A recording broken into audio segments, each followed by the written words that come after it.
안녕하세요.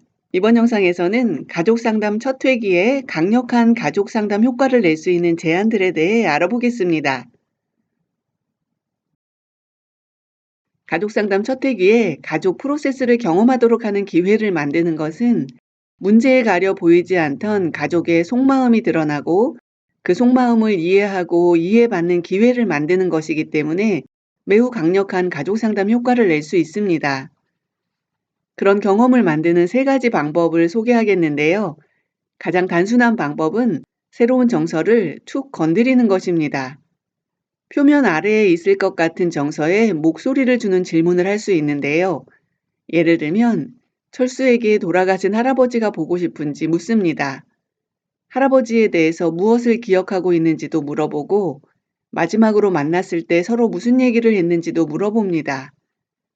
이때는 철수의 답변 내용보다는 애도와 관련 있는 정서를 건드려서 수면 위로 올리는 것이 더 중요합니다. 또 다른 예시로 영철이에게 매일 큰 소리를 치는 엄마에게 영철이가 태어났을 때 마음이 어땠는지, 아들의 미래에 대해 어떤 희망이 있었는지 등을 물어봅니다. 엄마가 아들에 대해 가지고 있는 부드러운 마음을 표현해 보도록 해서 엄마와 아들 사이의 분위기를 바꿉니다.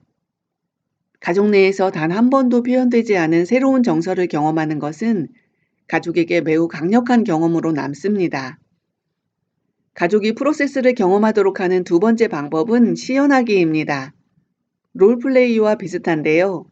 두 구성원이 대화하는 데 어려움이 있는 특정 주제, 대화를 해봄으로써 얻을 수 있는 것이 있는 특정한 주제를 고릅니다. 예를 들어, 다툼이 잦은 두 형제가 게임을 하기 위해 컴퓨터를 공유하는 것에 대해 협의해서 계획을 세울 수 있는지를 봅니다.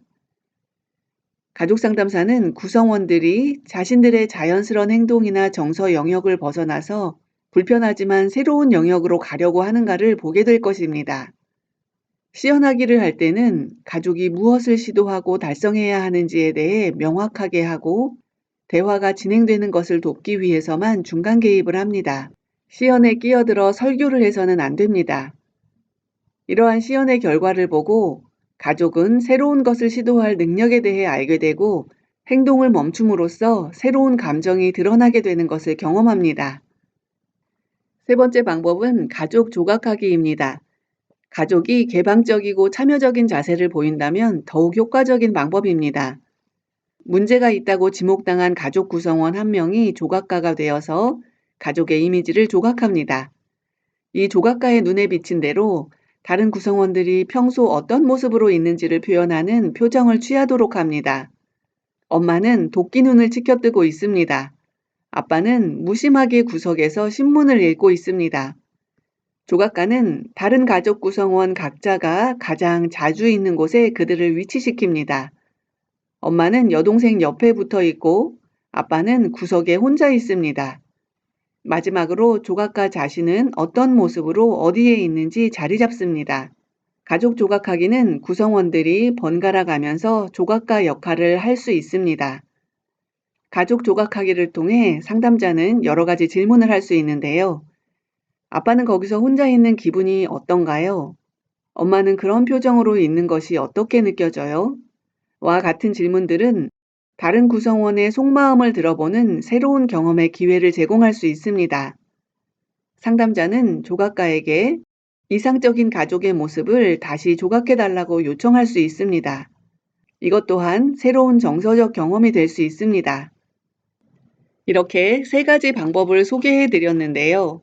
가족이 가족 내 프로세스를 상담실에서 상담자와 함께 경험하기를 마친 후에는 상담자는 반드시 설명하기를 해야 합니다.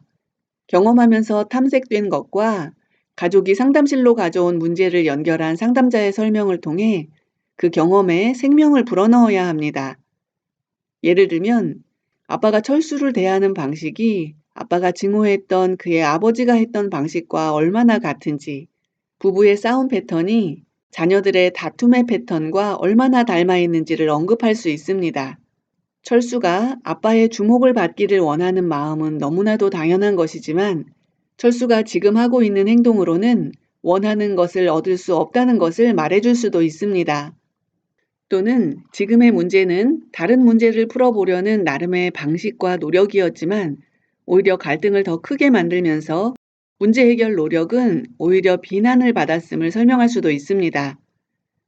상담자는 이런 설명을 통해 문제에 대한 새로운 관점을 가족에게 제공합니다. 그리고 이런 설명이 가족에게 어떻게 들리는지도 반드시 확인해야 합니다. 상담자가 가족들의 걱정과 근심을 충분히 이해했고 경청해 주었다고 가족이 느끼면 그 경험은 가족을 새로운 방향으로 나아가게 할 수 있을 만큼 강력한 것이 될 것입니다. 만약 누군가가 고개를 젓는다면 어떤 부분이 상담자의 생각과 다른지를 다시 경청하고 이해해야 합니다. 왜냐하면 상담자가 제공하는 통찰과 해석이 그것을 듣는 가족의 마음에 가서 닿아야 비로소 경험하기가 의미를 갖기 때문입니다.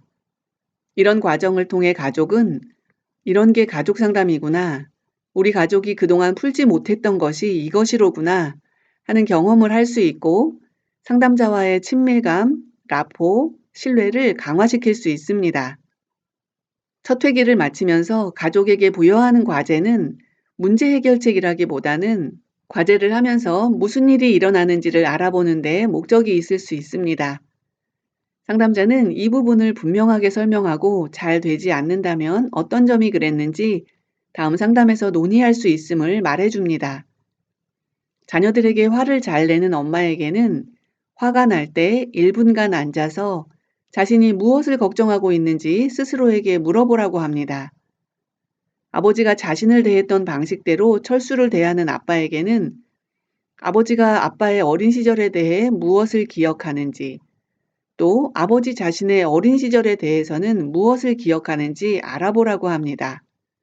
자녀에게는 싸움 대신 부모의 주목을 받기 위한 좀 더 긍정적인 방법들을 연구해서 실행해보고 어떤 것이 가장 좋은지 알아보라고 합니다. 사이가 좋지 않은 엄마와 딸을 위해서는 매일 5분간 하루 일과 중에 어떤 부분이 좋았는지에 대해 서로에게 말하도록 합니다. 이러한 제안들은 반드시 첫 회기에 탐색된 프로세스와 가족의 일상생활을 연결시키는 것이어야 하고 과제가 어떻게 진행되었는가, 각자 어떤 경험을 했는가는 두 번째 회기에서 다루면서 자연스럽게 첫 번째 회기와 두 번째 회기를 연결할 수 있습니다.